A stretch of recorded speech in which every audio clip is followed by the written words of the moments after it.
Conoce la ciencia desde el pensamiento crítico de los especialistas. Bienvenidos al espacio para la divulgación de la ciencia y la tecnología de la Universidad Juárez Autónoma de Tabasco, UJAT Conciencia, a través de Radio UJAT. Comenzamos.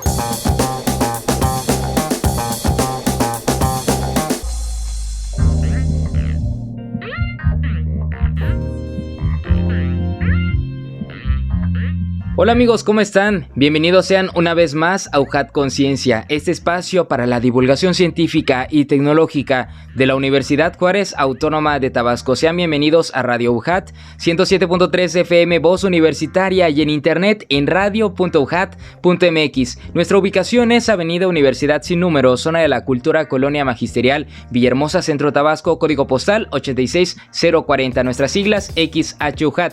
Bienvenidos en este miércoles, donde esta producción es un programa de la Universidad Juárez Autónoma de Tabasco, de la Secretaría de Investigación, Posgrado y Vinculación, realizado por la Dirección de Difusión y Divulgación Científica y Tecnológica. Y como saben, siempre agradecemos el apoyo brindado por las divisiones que nos permiten interactuar con los investigadores de nuestra alma mater, y en esta ocasión agradecemos a la División Académica de Ingeniería y Arquitectura y por supuesto a la Dirección de Comunicación y Relaciones Públicas por el apoyo brindado en la realización de este programa.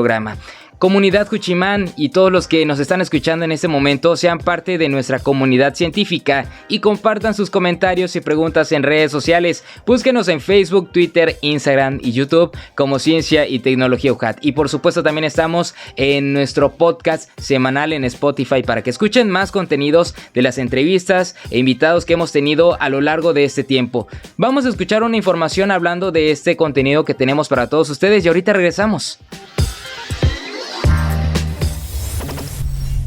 Enseñan a vacas a usar letrinas como método ecológico.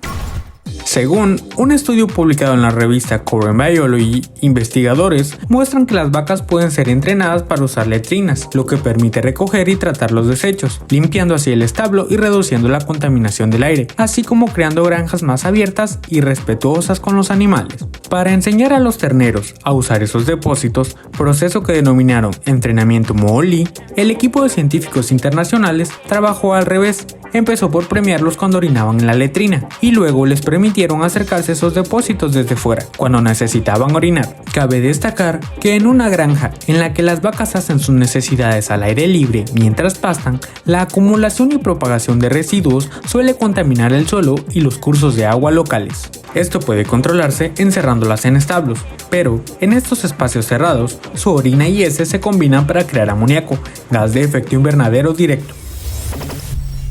Científicos diseñan ciudades autosostenibles en Marte. Un total de 250 días de viaje espacial en microgravedad serían necesarios para llegar a vivir en una de las 5 ciudades autosostenibles en Marte, que tiene la capacidad de albergar un máximo de 100 millones de personas, un 1.3 de la población terrestre. El diseño estuvo a cargo de un equipo de científicos españoles, integrados en la red internacional SOUNET, un grupo de profesionales que se han unido para proyectar hábitats fuera de la Tierra. NUA es el nombre de la ciudad capital de este proyecto, que la Mars Society ha elegido como uno de los 10 modelos más factibles según criterios científicos, técnicos, económicos, arquitectónicos y sociales. La idea de los científicos es que la ciudad sea completamente autosuficiente y que tanto los materiales que se utilicen en la construcción de las infraestructuras como el agua y la alimentación basada en insectos, algas y carne producida in vitro han de producirse en el propio planeta. Universum abrirá al público para reanudar actividades.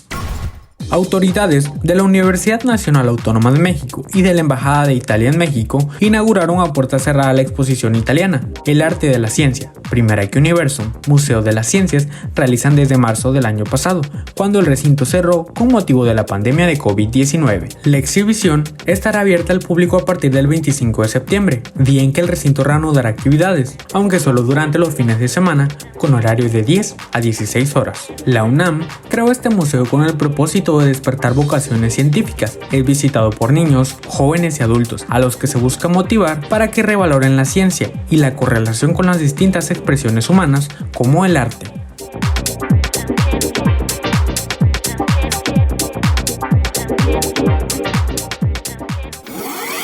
Encuentra más contenido en redes sociales. Síguenos en Facebook, Twitter y YouTube como Ciencia y Tecnología UJAT. Efemérides científicas. El 13 de septiembre de 1959, la sonda Lunik 2 alcanza la superficie de la Luna. El cohete Vostok L, que salió del cosmódromo de Baikonur, envió la sonda espacial Lunik 2 hacia la Luna. Al día siguiente, y tras un duro aterrizaje, la sonda se convirtió en el primer dispositivo hecho por el hombre en llegar a la Luna. El 14 de septiembre es el Día Nacional del Locutor. Es una fecha dedicada a celebrar a profesionales que con su voz y a través de un micrófono transmiten por medios electrónicos en estaciones de radio y televisión los mensajes, contenidos, anuncios y efectos auditivos para informar, orientar y entretener o divertir a los oyentes o telespectadores. En México, el Día Nacional del Locutor se celebró por primera vez en 1957, cuando fue instituido por Francisco Neri Cano, fundador de la Asociación Nacional de Locutores, estipulando que se festejara cada año el 14 de septiembre. Ese mismo día, pero de 1769, nace Alexander von Humboldt, geógrafo, astrónomo, humanista y naturalista, considerado el padre de la geografía moderna universal. Sus viajes de exploración lo llevaron desde Europa a América del Sur y del Norte hasta Asia Central. El 15 de septiembre es el Día Internacional de la Democracia. Es una oportunidad para recordar que la democracia se ha de centrar en las personas. La democracia es tanto un proceso como un objetivo, y solo con la participación y el apoyo plenos de la comunidad internacional, los gobiernos, la sociedad civil y las personas, el ideal de la democracia puede convertirse en una realidad para que todos puedan disfrutarla en todas partes. El 16 de septiembre de 1810 se inicia la independencia de México. También es el Día Internacional de la Protección de la Capa de Ozono. Un esfuerzo internacional conjunto ha permitido la eliminación y reducción del uso de sustancias que agotaban la capa de ozono, ayudando no solo a protegerla para la generación actual y las venideras, sino también a mejorar los resultados de las iniciativas dirigidas a afrontar al cambio climático. Además, este mismo día de septiembre, pero de 1736, muere Gabriel Daniel Fahrenheit, físico alemán, constructor del primer termómetro de mercurio en 1714 y creador de la escala de medición de temperatura que lleva su nombre y es utilizada fundamentalmente en los países anglosajones. El 18 de septiembre de 1945 nace John McAfee, programador, informático estadounidense y fundador de McAfee, uno de los primeros en diseñar un software antivirus y de desarrollar un escáner de virus informático. Y ese mismo día, pero de 1804, nace Charles Emmanuel Sedilloc, médico militar y cirujano francés, precursor de la asepsia quirúrgica. Se le atribuye la invención del término microbio.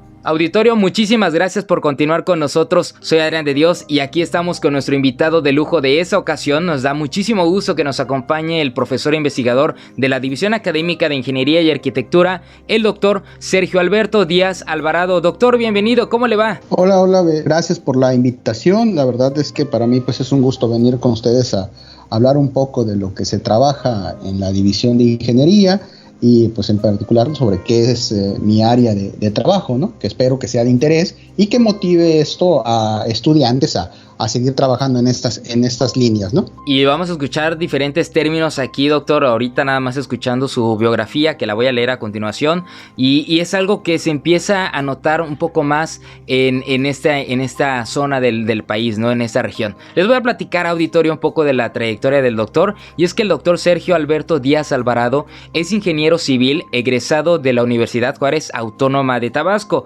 maestro en ciencias en ingeniería con especialidad en estructura del del Tecnológico de Monterrey y doctor en Ingeniería Sísmica y Dinámica Estructural por la Universidad Politécnica de Cataluña, esto en Barcelona, España. Actualmente es profesor investigador de la DAIA en nuestra universidad y cuenta con las distinciones de ser perfil PRODEP, miembro del Sistema Estatal de Investigadores, del CECITED, así como del Sistema Nacional de Investigadores del CONACYT. Ejerce como consultor de proyectos en ingeniería estructural y de evaluación del riesgo sísmico. Realiza investigación científica en el área de ingeniería sísmica y dinámica estructural, de donde derivan publicaciones científicas de un alto índice de impacto JCR y Scopus en revistas de Reino Unido, Holanda, Estados Unidos, España, Chile, Ecuador, y ha presentado diversas ponencias en congresos nacionales e internacionales. Y nos llena de muchísimo orgullo que sea Juchimán de corazón el doctor Sergio Díaz, que nos va a estar acompañando con este tema: metodologías para evaluaciones sísmicas de edificios basadas en análisis no lineales, del proyecto Evaluación de la vulnerabilidad sísmica con un enfoque probabilista de edificaciones típicas del sureste de México. Vamos a escuchar una pequeña cápsula de introducción y ahorita regresamos, ahora sí ya para darle los micrófonos. Metodologías para evaluaciones sísmicas de edificios basadas en análisis no lineales. Los sismos son movimientos de la corteza terrestre originados en el centro de la Tierra, propagándose en forma de ondas en todas direcciones. El Servicio Sismológico Nacional reporta que en 2020 se registraron 27.470 y en enero de 2021 se registraron 2.451 a nivel nacional. En el caso de Tabasco, se contabilizaron hasta agosto de 2020 un total de 19 sismos. La elevada actividad sísmica hace que algunos lugares tengan una alta probabilidad de sufrir pérdidas humanas y económicas. En los años recientes, lo pudimos observar en México, con los sismos de septiembre de 2017, que afectó al centro y a la región sureste, dejando al menos 200 muertos y daños materiales importantes. Es labor de la ingeniería sísmica y de áreas afines plantear soluciones para prevenir futuras catástrofes. En este proyecto se planteó evaluar el daño sísmico con un enfoque probabilista en edificios tipo de concreto reforzado y acero de baja y mediana altura, típicos en la región sureste de México, analizando así 48 edificios para la amenaza sísmica esperada en la región. Con base en los resultados obtenidos y para los edificios estudiados, se observó un comportamiento adecuado para su condición de servicio. Para acciones sísmicas de gran magnitud no está comprometido su colapso, pero algunos podrían presentar daños moderados a severos. En conclusión, el uso de nuevas metodologías de evaluación sísmica permite determinar las probabilidades de daño en una estructura y visualizar si está expuesta a un riesgo importante durante su vida útil, y para acción sísmica muy fuerte desde el sitio en donde se ubica. Y bueno, como decíamos, doctor, ya le vamos a dar los micrófonos. Escuchamos muchísima información interesante y pues estamos también en una temporada que se ha considerado como importante en la cuestión de los sismos, ¿no? Vamos a empezar por allí. ¿Qué son los sismos? Platíquenos, doctor, adelante. Bueno, pues pasa esto. Definitivamente en los últimos años, en años recientes, se ha generado pues mucha necesidad de información sobre los eventos sísmicos. Siempre han existido desde toda la vida. La situación es que actualmente estamos más pendientes de ellos por lo siguiente: realmente como ha cambiado la tecnología, hoy en día tenemos los smartphones que podemos tener aplicaciones que nos dicen tembló en tal parte, tembló a tantos kilómetros o inclusive el otro lado del mundo, en Japón. Entonces esa información nos llega al momento cuando antes también ocurrían estos eventos sísmicos, pero ni nos enterábamos, y si nos enterábamos tal vez por el noticiero de la noche, o a excepción que fuera un evento importante en tu localidad, como lo que pasó tal vez en el 85 en la Ciudad de México. Platicaremos más adelante de ese evento. Ahí sí se enteraba uno, ¿no? Y entonces dejabas pasar mucho tiempo y no estabas tan metido de que habían los sismos. Ahora, día a día, te están avisando, y aunque sean sismos menores, a lo mejor de intensidad 3, 4, 5, sabes que están ocurriendo, ¿no? Entonces eso despierta pues un interés por estudiarlos. Los sismos son movimientos que se dan en el subsuelo debido al movimiento que hay en las placas tectónicas. Este movimiento siempre ha existido, es constante, claro que son muy lentos, están convergiendo las placas tectónicas, chocan entre ellas, y cuando una logra romper otra, pues entonces se libera esa energía que pues se proyecta en todas direcciones y hacia arriba. Ahí abajo donde ocurre esta ruptura se llama hipocentro, y cuando ya las ondas sísmicas se proyectan a la superficie se llaman epicentro, que es generalmente siempre uno de los primeros datos que las noticias dicen. El sismo con epicentro en tal punto, dicen a unas coordenadas o a ciertos kilómetros de una ciudad que la ubican, o dicen la latitud y longitud, y después viene la magnitud. Dicen de qué intensidad, para poder medir pues qué tan fuerte fue el sismo, o en este caso si todavía va a ocurrir, porque gracias a la tecnología en algunos sitios se tienen alertas sísmicas tempranas que te permiten con unos segundos, a lo mejor 30 segundos, 40 segundos, máximo 60 segundos de anticipación, poder saber que viene la onda sísmica y que entonces va a ocurrir un sismo con cierto, si es peligroso, no peligroso. Entonces eso hemos avanzado, ¿no? Doctor, usted nos plantea que ha evolucionado la tecnología a tal grado de avisarnos constantemente, por ejemplo, en el Twitter de Sismológico Nacional, y no es comercial, siempre llegan las notificaciones de en dónde se registran los sismos, ¿no? En México, normalmente en Oaxaca, pero yo creo que muchos tenemos esa duda de qué tan lejos estamos de poder predecir, ustedes como especialistas, cuándo ocurrirá un sismo y que se tenga un mayor margen de poder reaccionar ante la situación que se presente. Definitivamente eso es un panorama que eso sería un panorama ideal que nos permitiría pues generar planes contra estos desastres, lo cual pues salvaría muchas vidas, ¿no? Pero desafortunadamente a la tecnología que tenemos hoy en día todavía no es posible predecirlos. Hay muchas investigaciones al respecto que han intentado hacerlos con diferentes metodologías, pero algunos aciertan, pero es más de forma aleatoria que realmente sea exacta la técnica para predecirlos. Se genera mucha polémica porque hoy en día, precisamente las redes sociales, YouTube, luego hay gente que habla, no necesariamente científicos, y ellos meten un poco de ruido, de que yo predije el sismo tal, no sé qué. Realmente, al día de hoy no hay nada publicado en el mundo que haya una técnica para poderlos predecir. ¿Por qué no es posible? Porque resulta que estos movimientos se dan en el subsuelo, a muchos kilómetros por debajo de donde estamos. Entonces tendrías que tener monitoreados todo el comportamiento interno. Entonces eso no es posible hacerlo, por lo cual es complicado pues poderlos predecir. Algunos, como les digo, tratan de relacionar ciertos eventos aleatorios. Algunos todavía hay historias también de los abuelos, tal vez vienen de generaciones, de que cuando los animales por ahí se están un poco nerviosos, entonces como que va a ocurrir algo, o las aves, que supuestamente algunas aves vuelan. Son historias, ¿no?, que a veces coinciden, pero técnica y científicamente hasta el día de hoy no hay ningún método para predecirlo, y yo me atrevería a decir que todavía estamos lejanos a poderlo hacer, porque el tema es complejo. Entonces no podemos atacar por ahí ese fenómeno, hay que atacarlo por medio de las herramientas que tenemos. Tenemos dos herramientas para hacerlo, ya que no los podemos predecir y no sabemos cuándo van a ocurrir ni dónde van a ocurrir. Por un lado tenemos la sismología, que esa es una área que estudian los físicos por ahí. Está la carrera de geofísica también en la UJAT, que estudian precisamente el comportamiento del subsuelo y cómo se proyectan estas ondas sísmicas al terreno. Esa es una de las áreas importantes que por ahí tenemos. Y otra es la ingeniería sísmica, que la ingeniería sísmica es la que se encarga de decir, bueno, yo reconozco que hay un problema, que son el movimiento de la Tierra, y el movimiento de la Tierra entonces me afecta a mis construcciones que yo hago arriba del terreno, ¿sí? Cualquier construcción, desde una casa pequeña de un piso hasta un edificio, un puente, una presa, cualquier construcción. Entonces, si yo sé que este movimiento del suelo me puede poner en riesgo mis construcciones, pues entonces lo que debo de hacer, al no poder predecir yo cuándo van a ocurrir ni dónde, entonces garantizo que aunque ocurran estos eventos, mis construcciones se comporten correctamente y entonces no vayan a sufrir o daños o inclusive el colapso, y por tal causen pérdidas económicas y humanas. Eso es muy interesante lo que nos plantea, doctor, cuando hemos visto precisamente también en redes sociales algunos videos de cómo algunos científicos muestran la forma en la que se puede evitar, ¿no? Y también nos puede platicar un poquito, más adelante ahondaremos de esto, pero de la vulnerabilidad sísmica en la cual podemos encontrarnos como tabasqueños.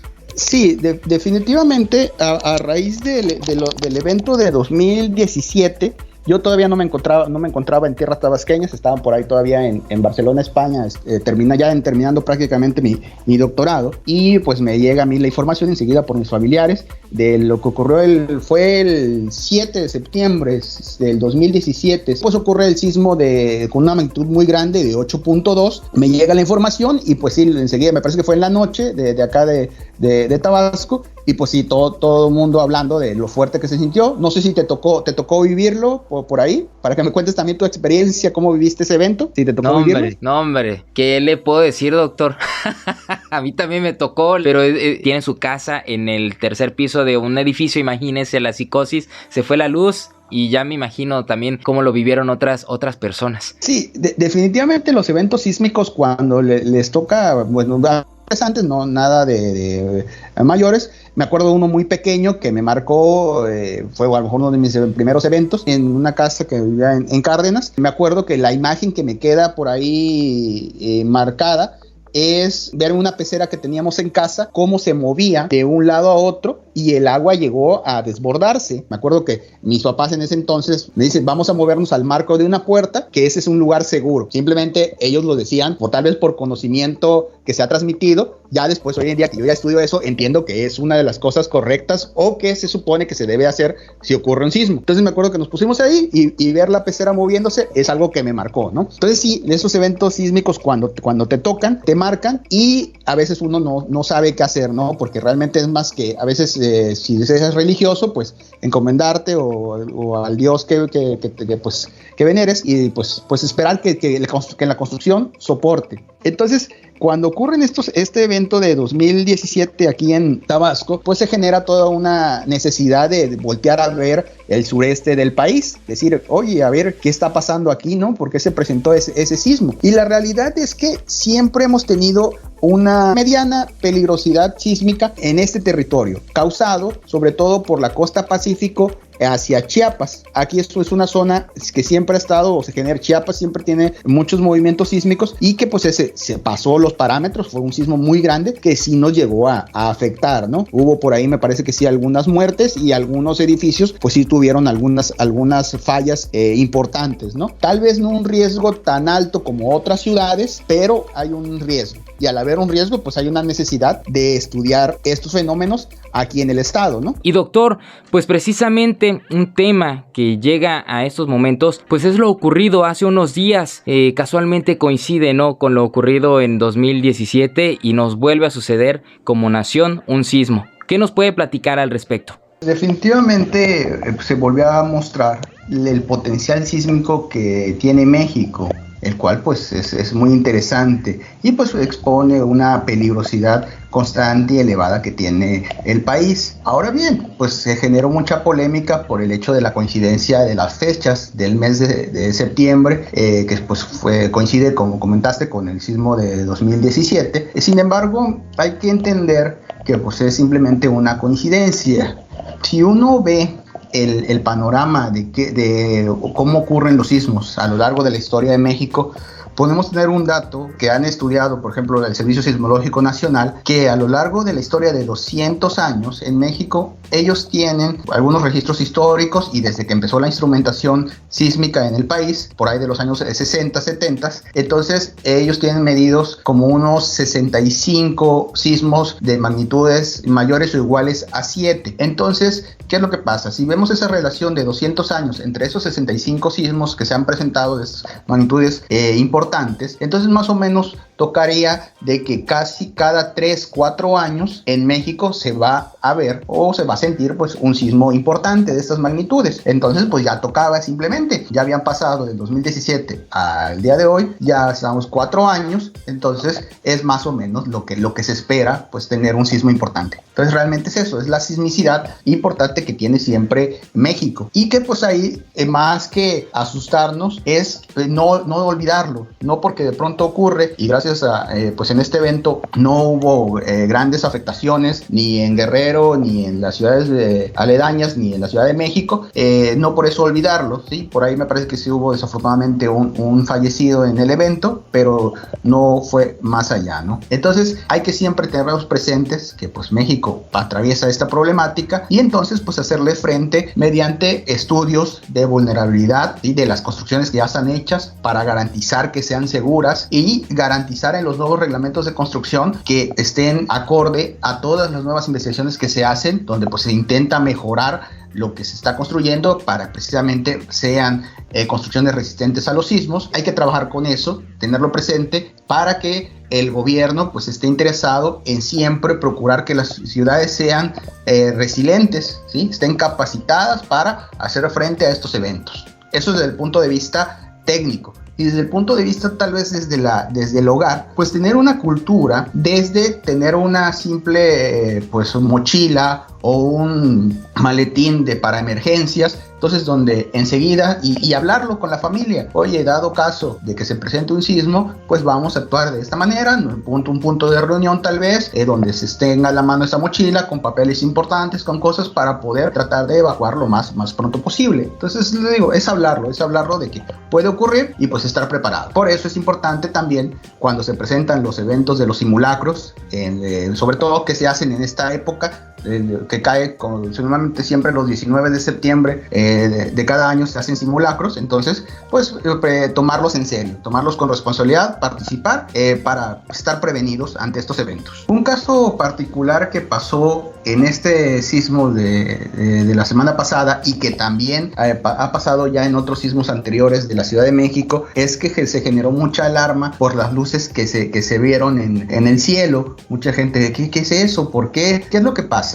Cuando las ondas sísmicas pasan por el subsuelo, pues generalmente pues sacuden todo el terreno de tal manera que generan fricciones. Entonces estas piedras al tener esta fricción generan cargas eléctricas que suben a la atmósfera y entonces ahí es donde se generan estas luces que vemos. Es un fenómeno sí muy raro, realmente tiene que coincidir que esté un día nublado, que esté, pues en este caso me parece que esas condiciones se han dado en estos eventos, de que ha sido un día lluvioso, entonces están las nubes, es en la noche, entonces se ven estas luces que producen una vez que está ocurriendo el sismo y después, pero no está relacionado directamente con el propio sismo, no hay nada que alarmar de otra cosa. Y hablando de esto, nos venía platicando de los diferentes lugares, por ejemplo Chiapas, donde se manifiestan más este tipo de fenómenos naturales. Continúe, doctor. Sí, definitivamente, digo, esa región sureste pues se puso en contexto con lo que ocurrió en ese año 2017 y entonces de ahí es que surge, pues yo también al terminar mi doctorado ya en esa fecha, en 2017, regreso a la universidad, me reincorporo como profesor y dada esa necesidad es que planteo un proyecto de investigación para, como les digo, una de las formas que tenemos para enfrentar a estos eventos sísmicos y evitar los posibles daños es por medio de estudiar la vulnerabilidad de los edificios. Prácticamente vamos a plantear esto. Tenemos un concepto muy importante para entender de qué va la ingeniería sísmica que se llama riesgo sísmico. Ese es un concepto que nosotros ocupamos mucho. El riesgo sísmico, si lo doy el concepto como tal, es la probabilidad que ocurran ciertos daños debido a una acción sísmica en un edificio. Entonces, detrás de ese concepto de riesgo sísmico, realmente hay una combinación de 3 factores. El primer factor es lo que conocemos como peligrosidad sísmica, es decir, el sitio donde tú estás o donde vas a estudiar, qué peligrosidad tiene o factibilidad o como le quieran llamar, de que ocurran sismos. Es una zona que ocurren muchos sismos, ¿de qué magnitudes? Entonces es más peligroso. Es una zona que no ocurren tantos sismos, es menos peligroso. Entonces es como que probabilidad existe de que puedan haber sismos importantes. Llámese, por ejemplo, si estamos en Monterrey o en Mérida, son zonas que la probabilidad o por el tipo de suelo que hay es muy baja de que realmente tengan ellos problemas de sismos. Pero si vamos hacia la Ciudad de México o hacia la costa del Pacífico, entonces ahí es diferente, ahí es una muy alta probabilidad de que haya una peligrosidad sísmica alta. Entonces ese es el primer concepto, peligrosidad. Luego el segundo viene la vulnerabilidad, que ahí ya me voy a los edificios. ¿Qué tan seguro es tu edificio? Tu edificio o tu casa, bueno, voy a hablar de estructuras generales, estuvo bien diseñado. El ingeniero que lo calculó, que lo construyó, fue adecuado, toda la revisión que hizo, todos los cálculos, entonces está seguro tu edificio. O sabes que no, a lo mejor no hubo una revisión, no hubo un cálculo, entonces por ahí es menos seguro. Entonces esa es la vulnerabilidad, verificar qué tan resistente puede ser tu edificio, estructura, puente, lo que sea. Entonces ese es el segundo concepto, vulnerabilidad. Y el tercero es los costos, traducido ya sea en cuánto cuesta el edificio o cuánto personal hay, ¿sí? No es lo mismo analizar una casa habitación donde a lo mejor dices vive una familia promedio de 4 o 5 personas a analizar una escuela o un estadio de fútbol donde a ciertas horas puede haber mucha gente, ¿no? Entonces eso también entra en qué tan importante es una estructura y ahí entra en la parte de costos, ¿sí? En los costos tanto económicos, de cuánto cuesta el valor del inmueble, a cuántas pérdidas humanas puede llegar a causar. Entonces la combinación de esos tres elementos es lo que conocemos como riesgo sísmico. Entonces, trabajando con el primero, peligrosidad, no se puede cambiar porque esa es la que es. Te tocó vivir donde te tocó vivir. Si te tocó vivir en una zona sísmica, pues no va a cambiar. No se puede cambiar el sitio donde ya vives. Entonces esa ya es de constante, esa siempre va a estar. La de los costos, pues también los costos, cada vez los edificios cuestan más, el uso de los inmuebles también se define, pues no queda de otra. Entonces, ¿qué es lo que se hace? Ataca la segunda, ataca la vulnerabilidad. Si tú haces bien las cosas y estudias bien cómo se va a comportar el edificio ante estos eventos, entonces tu edificio va a estar ahí.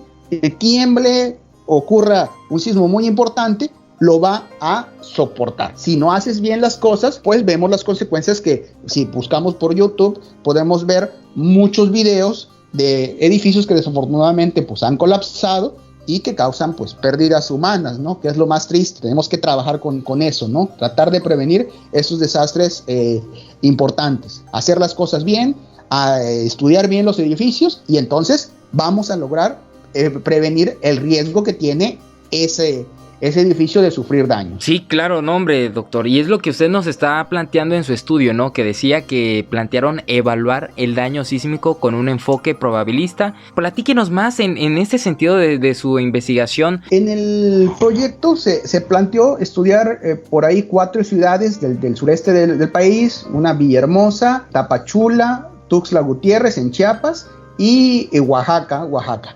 Entonces planteamos edificios de tipo de 3 pisos, 7 pisos y 13 pisos de estructuras metálicas, estructuras de acero, y que cada vez empezamos a ver que se hacen más cosas con el acero, y edificios típicos de concreto reforzado, que es el concreto que tienen las varillas. Entonces planteamos esos edificios, entonces se hicieron un set de 48 edificios y gracias a las nuevas metodologías que se están empezando a implementar, pues las pusimos en práctica en estos edificios. Y por ahí entra de esta metodología o eso que se llama probabilista, que a lo mejor es algo nuevo, pero va a tener mucho impacto de aquí en adelante, no nada más en el área de ingeniería sísmica, sino en muchas de las áreas de ingeniería empieza a tener una importancia. ¿Qué es? Es combinar las técnicas que se han desarrollado también últimamente como análisis no lineales para evaluaciones sísmicas. Primero hablo de la técnica de probabilista. Es esto. Antes, la limitante que teníamos para poder hacer estos análisis de probabilista es que si vemos desde los años 60, 70, que apenas se desarrolló la computadora, la capacidad de las computadoras pues ha ido creciendo hasta el día de hoy, que es sorprendente cómo se puede trabajar con una computadora y los análisis que puede hacer. Entonces, antes se han hecho por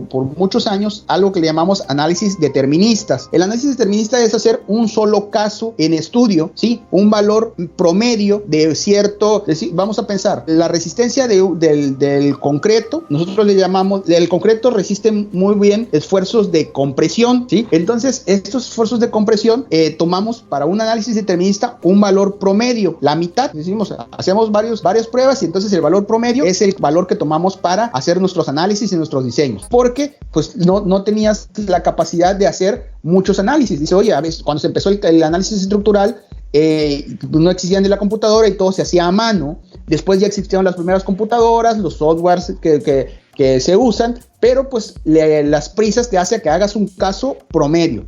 La ventaja de las nuevas técnicas y de los nuevos programas avanzados te permiten hacer N análisis, 1000 análisis, 2000 análisis, 3000 análisis, donde ya dices, oye, resulta que sí tiene un valor medio el comportamiento del edificio, pero aparte puede tener valores menos resistencia de la que yo puse, porque a lo mejor tiene un control de calidad malo, o valores más altos, a lo mejor tiene un mejor comportamiento. Entonces ahí ya juegas con la probabilidad de esta resistencia. Entonces ya haces muchos análisis en la computadora y ya tienes resultados con esa incertidumbre que antes no la podías ver. Ya puedes decir, oye, los estándares del resultado puede estar por aquí o por acá con un límite superior, inferior, y entonces eso te enriquece tu análisis. Ya puedes decir panoramas probables, ¿sí? Mientras que antes tienes un valor medio y esperas que se comporte así, pero ya con estas nuevas metodologías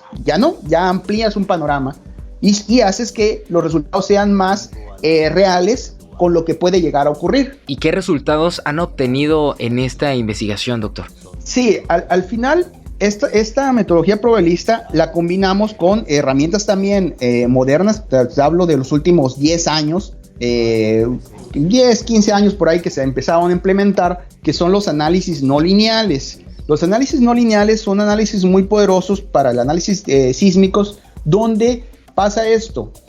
Logras trabajar, prácticamente un edificio tiene dos etapas. La primera etapa del comportamiento de un edificio es su etapa lineal, que se comporta el edificio como si fuera, vamos a pensar, una liga. Una liga tú la estiras y una vez que la sueltas, regresa a su tamaño normal, ¿sí? No tiene deformaciones permanentes. Estoy poniendo con ciertos, vamos a ponerlo entre comillas, el ejemplo de la liga, porque sí sabemos que una liga, si la estiramos mucho, estamos estirando y aflojando, pues sí termina por ceder. Pero vamos a pensar en una liga ideal, ¿sí? Entonces, así más o menos se comporta un edificio en su zona lineal. Vamos a empezar un puente. Un puente tiene carga vehicular, pasan los vehículos por arriba. Entonces, mientras pasan los vehículos, la viga que soporta el puente se deforma de deformaciones muy pequeñas, pero que la soporta, están diseñadas para soportarlos. Pasan los vehículos y la viga regresa a su tamaño normal. No le pasó nada, no se dañó. Entonces, esa es la zona en la que los edificios están diseñados. Mientras su comportamiento sea en esa zona, el edificio está sano, saludable. ¿Qué pasa? Hay una siguiente zona. La siguiente zona se llama zona plástica. Cuando ya el edificio se comporta, o partes del edificio se comportan como si fuera una plastilina. ¿Qué pasa con una plastilina? La plastilina le aplicamos fuerza, la podemos estirar o comprimir, y entonces se deforma. Y ya una vez que deformamos la plastilina, ya no regresa a su forma original. Entonces ese es el segundo rango, el rango no lineal, la parte plástica. Entonces la limitante era que también las metodologías anteriores no consideraban esa parte, y las metodologías que se pueden hacer hoy en día ya consideran esa parte de, oye, ¿qué pasa si el edificio, si se me daña, puedo medir ese daño y ver hasta dónde permito que se dañe sin llegar a su colapso?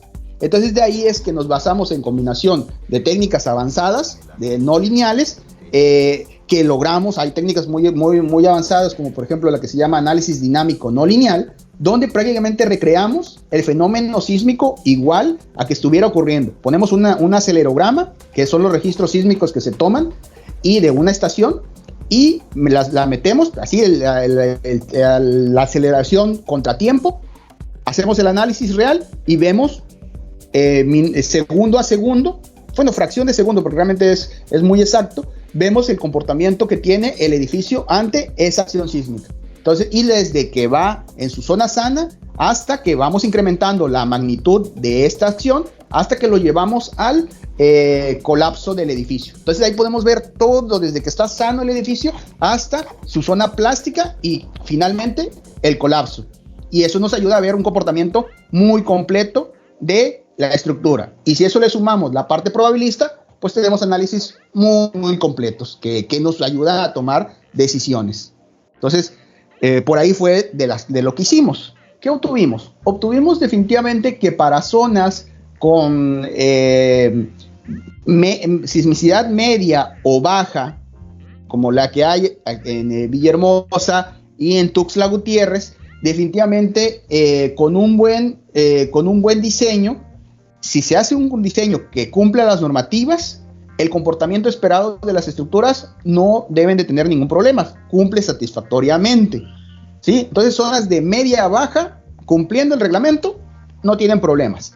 Ahora bien, zonas de alta sismicidad como es Tapachula o Oaxaca, hay que tomarse con cuidado los diseños, porque nos dimos cuenta que para estas zonas, precisamente, si bien el diseño, un buen diseño estructural garantiza el no colapso, no van a colapsar esas estructuras, sí pueden presentar daños importantes, es decir, pasar su primer zona lineal a la zona plástica, y entonces algunos de esos elementos podrían estar dañados, o se podrían dañar. Entonces, para esas zonas de esta alta peligrosidad, se hacen recomendaciones de decir, ok, cumple el reglamento, pero aparte se sugiere que cumplas ciertos requisitos para mejorar el comportamiento de los edificios, es decir, pues establecer límites del comportamiento en estas zonas particulares. Entonces, por ahí es algo que todavía en México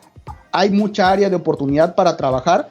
En otras partes como Estados Unidos, Europa, ya se están haciendo, se reconoce eso de que los diseños en zonas de alta sismicidad hay que hacerlos con diferentes parámetros de diseño y no nada más hay algo que le llaman límite de prevención de colapso, que es nada más el evitar que el edificio colapse.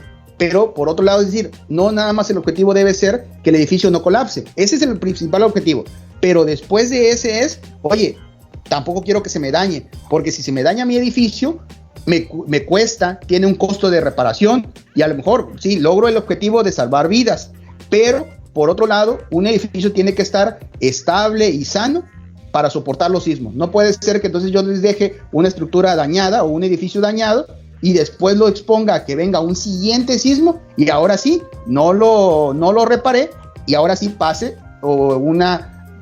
algo que no quisiéramos, ¿no? Un colapso del edificio. Entonces hay que establecer ciertos límites hasta dónde debe de tener un comportamiento correcto, sobre todo en zonas de alta sismicidad. Y creo que por ahí en futuro van a ir los reglamentos de diseño en establecer estos parámetros que estamos estudiando hoy en esta zona sur. ¿Y cuáles son las zonas más vulnerables precisamente en Tabasco, doctor? En Tabasco, pues realmente no se ha hecho un estudio profundo de esto. Es algo muy interesante y eso se debería hacer y de hecho es algo que debe venir, y a lo mejor en próximos años son de los proyectos por ahí que me gustaría emprender de investigación, justamente darle respuesta a eso, a poder tener un mapa como lo tienen otros lugares. Si uno va y abre el reglamento, por ejemplo, de Ciudad de México sí tienen monitoreado toda la Ciudad de México y se puede precisamente ver cuáles son las zonas de mayor riesgo. Aquí en Tabasco no tenemos todavía un mapa de riesgo sísmico, sería muy interesante desarrollarlo. Claro, esto lleva años, ¿sí? No es algo que se desarrolle de la noche a la mañana, se necesitan equipos, aparatos para medir cuando ocurran eventos sísmicos, y entonces monitoreas cómo se comporta el suelo en las diferentes zonas en Tabasco, y se pueden hacer estos mapas que serían muy interesantes. Actualmente me parece que por ahí hay aquí en Tabasco, si acaso, 1 activo o 2 acelerómetros, que son cómo se miden los aparatos o estaciones que miden los sismos cuando ocurren. Entonces, con 2 equipos por ahí que se tengan en el estado, son muy pocos. Esperemos en un futuro se pueda tener más instrumentación sísmica y entonces ahora sí poder hacer darle respuesta a esa pregunta. ¿Qué más se está haciendo para estar pues un poco más preparados en algo como lo ocurrido en 2017, al menos aquí en Tabasco, doctor? Pues en ese aspecto lo que tratamos es hacer conciencia con los estudiantes. En este proyecto, la verdad es que me dio mucho gusto tener a 2 exalumnos, ya son ingenieros civiles, se graduaron con su tesis de este proyecto, el ingeniero civil Diego y el ingeniero Anthony. Ellos 2 muy buenos estudiantes de la UJAT, muy buenos juchimanes, que entonces ellos colaboraron conmigo en el proyecto. y desarrollaron su tesis. Entonces yo creo que esa es una labor que se puede hacer conciencia con las futuras generaciones de la importancia de estos temas, porque si se va haciendo conciencia, entonces es que se empieza a invertir en ese tipo de proyectos y se pueden ir mejorando muchas cosas, ¿no? Entonces sí es trabajar con la juventud, que son a los que hay que transmitirles estos nuevos conocimientos, nuevas técnicas, para que ellos pues lo empiecen a implementar y esto vaya para adelante, ¿no? Sí.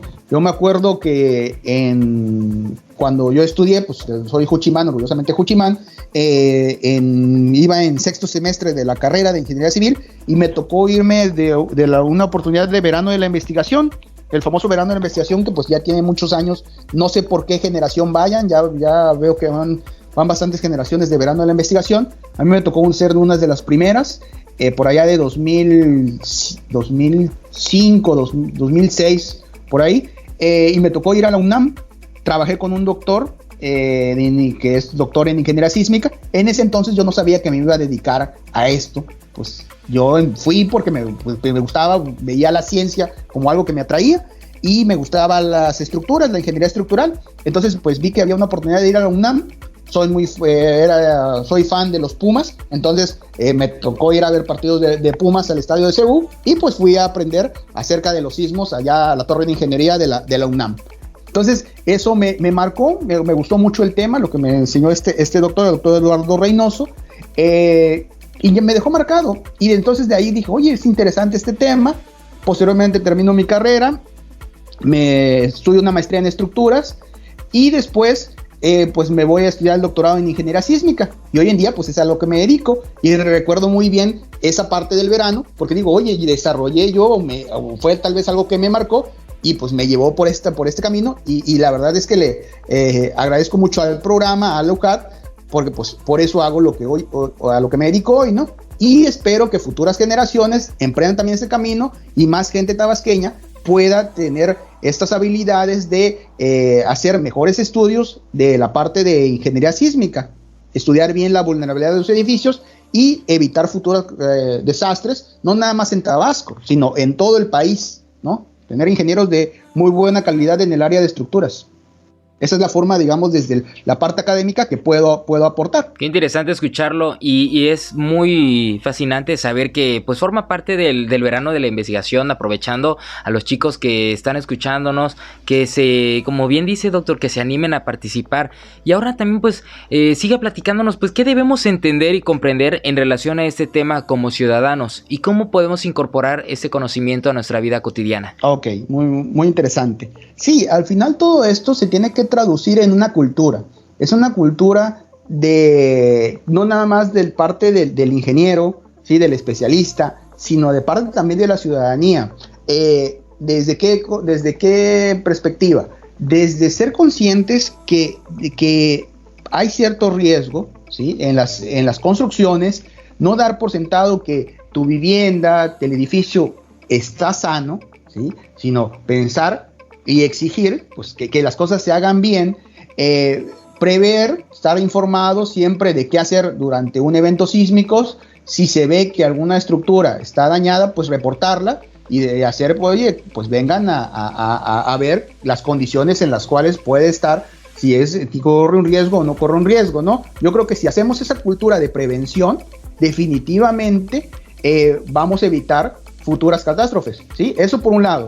Por otro lado, desde la parte del gobierno, sí, yo creo que sería interesante también hacer estos estudios preventivos, no post, ¿sí? Si yo detecto que una infraestructura corre un riesgo, pues hago análisis de este tipo y veo cómo, si tiene un riesgo y el análisis me da que hay un riesgo, pues tomar decisiones para corregirla, para mejorar su comportamiento y evitar ese riesgo. Porque generalmente estos estudios se hacen cuando ya ocurre el sismo. Ocurre el sismo, ver los daños y ahora sí, a ver qué pasó.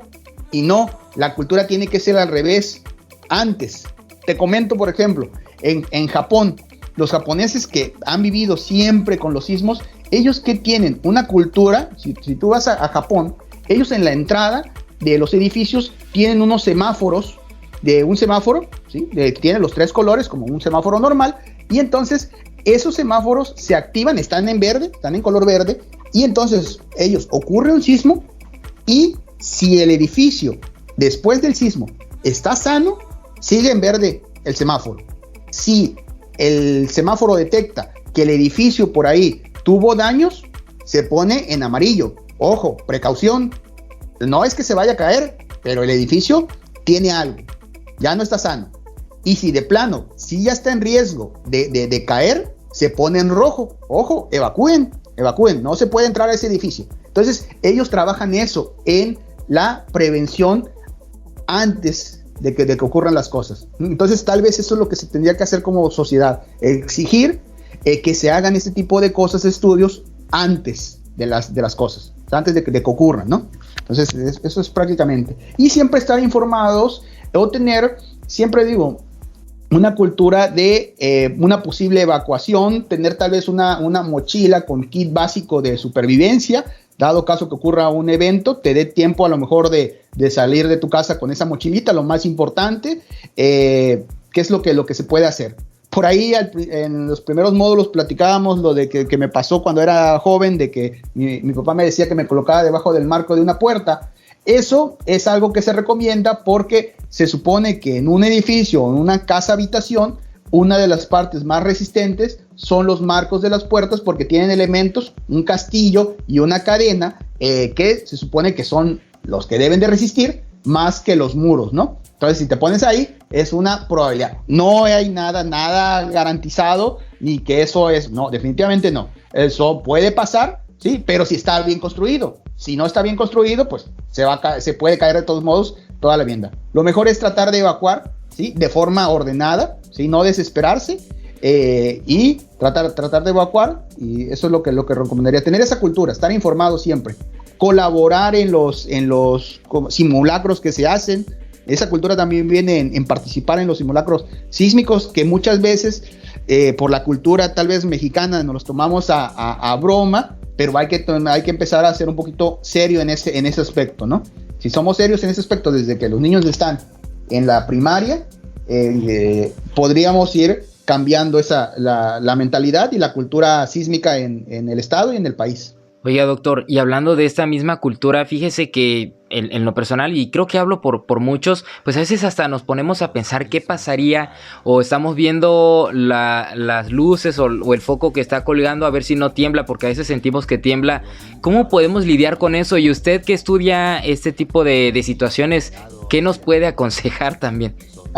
Ya queda un cierto trauma. ¿A eso te refieres? A que te tocó vivir ese evento y seguramente tantito ves que se mueve algo y ya piensas que está temblando, ¿no? Ándele, precisamente. Yo creo que muchos tenemos esa situación. Yo hablo yo en lo personal y lo veo a veces con mi familia, pero también los radioescuchas o las personas, cuando recordamos esa situación del 2017, nos quedamos, chale, ¿qué puede pasar? ¿Cómo le hacemos, no? Para no estar pensando que puede temblar en algún momento. Sí, definitivamente tienes mucha razón. Estos eventos realmente generan en la población y en todos, la verdad que sí nos genera un cierto temor, ¿no? Porque durante el evento se nos hace larguísimo. Estos eventos duran generalmente 30 segundos, 1 minuto. Tal vez los de la Ciudad de México sí se tienen a 1 minuto y medio, 2 minutos. Pero es un corto tiempo, si uno lo dice. Aquí pasan los minutos muy rápido, pero en ese tiempo que está ocurriendo se te hace eterno, parece que no acaba, ¿no? Entonces te marca, y después de eso pues quedas en la sensación de que va a volver a ocurrir. Y generalmente siempre que ocurre un evento sísmico importante, después vienen las réplicas, ¿no? Y entonces te toca después en las horas siguientes sentir las réplicas, y aumenta más esa psicosis, ¿no?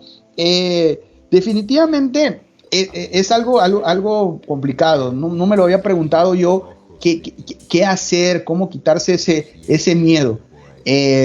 Yo creo que pues se puede hacer a medida que uno pueda, conseguir los planos estructurales del lugar donde uno vive, y tal vez pedirle a algún ingeniero conocido, decir, oye, échamele una vista nada más a generar al plano, y dime si está bien construido, si tiene el armado que tiene que tener, si no hubo por ahí errores o le falta, y a lo mejor eso te puede dar cierta seguridad de que donde vives, pues sí está correctamente construido. Tal vez algo así te puede dar esa certeza. Sí, acercarte con algún especialista para ver que tu estructura esté sana. Sí.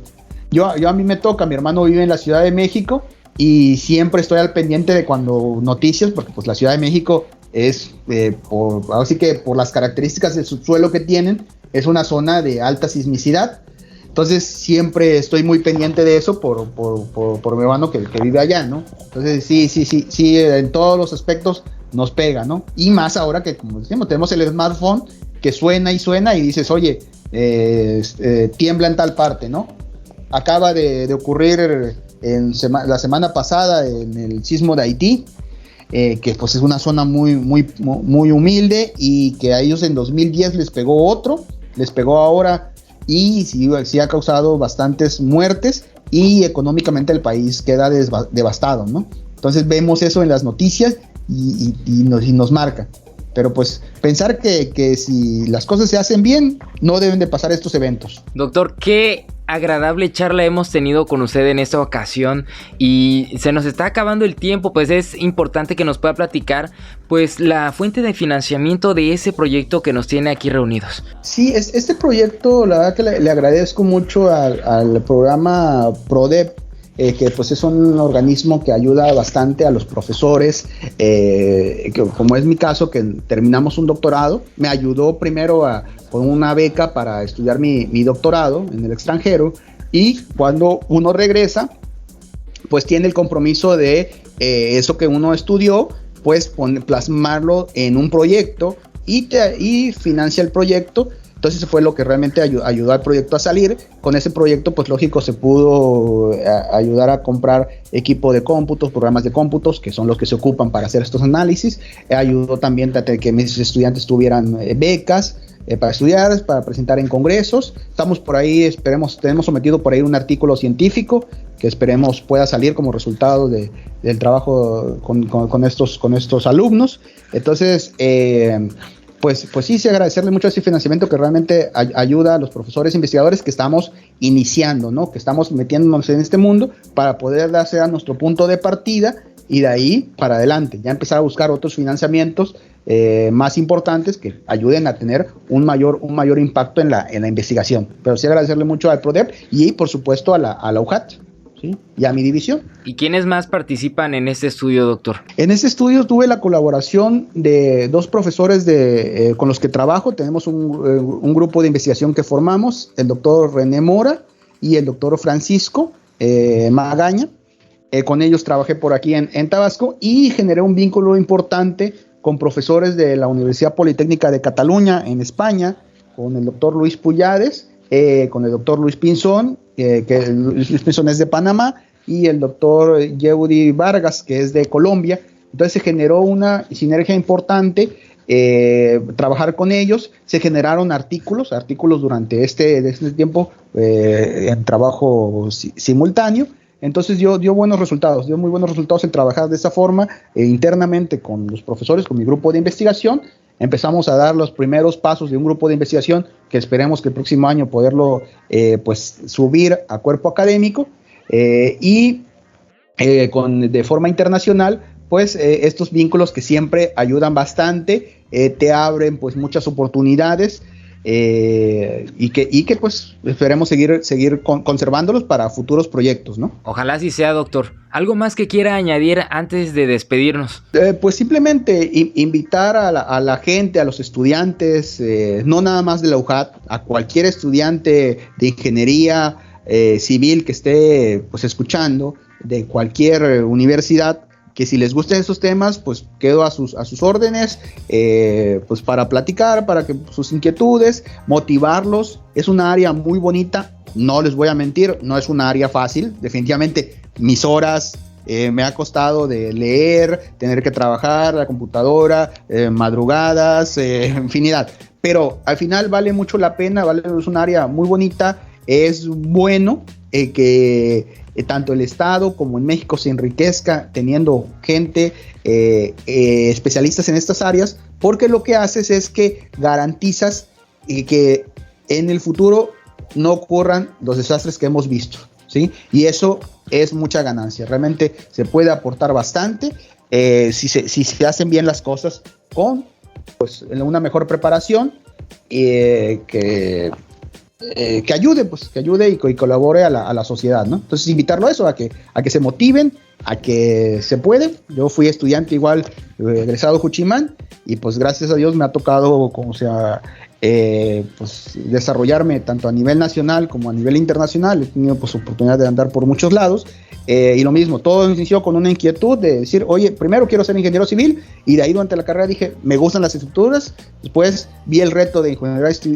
estudiar ingeniería sísmica, y pues aquí estoy, gracias a Dios, el día de hoy, muy satisfecho y contento pues por lo que se ha logrado hasta ahora, ¿no? Y así pues motivarlos a que ellos vean un proyecto de vida también y le echen muchas ganas a sus estudios. Ojalá y sí, doctor, y si no a ellos, pues a toda la comunidad de Tabasco y a quienes nos escuchan en Radio UJAT, en el podcast, donde seguros estamos, esta información será de muchísima utilidad, y esperándolo y haciéndole extensa la invitación a que regrese pronto al programa, porque quedan muchísimas cosas más por las cuales platicar, no solamente del sismo, sino también pues hasta sus vivencias, que son bastante interesantes para motivar a más personas. Y bueno, muchísimas gracias de verdad por el tiempo y por la dedicación en este espacio. No, pues gracias a ti por invitarme. La verdad que quedo igual a tus órdenes.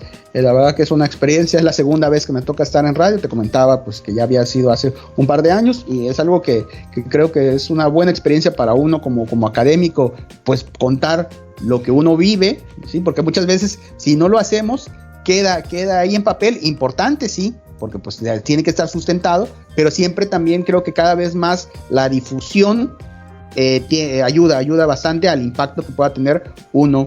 Entonces, pues agradecidos de la invitación y pues quedo a tus órdenes. Muchísimas gracias, doctor. Y bueno, auditorio, a ustedes agradecerles más por habernos sintonizado en esa ocasión. Y les recuerdo el nombre de nuestro invitado. Nos acompañó el doctor Sergio Alberto Díaz Alvarado, profesor investigador de la División Académica de Ingeniería y Arquitectura. Y platicamos sobre este tema tan interesante e importante: metodologías para evaluaciones sísmicas de edificios basadas en análisis no lineales. De su proyecto Evaluación de la vulnerabilidad sísmica con un enfoque probabilista de edificaciones típicas del sureste de México. Agradecemos por supuesto a la División Académica de Ingeniería y Arquitectura y a la Dirección de Comunicación y Relaciones Públicas por el apoyo brindado en la realización de este programa. Y de parte del equipo de producción de la UJAT, a través de la Secretaría de Investigación, Posgrado y Vinculación y la Dirección de Difusión y Divulgación Científica y Tecnológica, les damos las gracias y los invitamos también a que nos escuchen en una próxima emisión de UJAT Conciencia. Y recuerden, UJAT, estudio en la duda,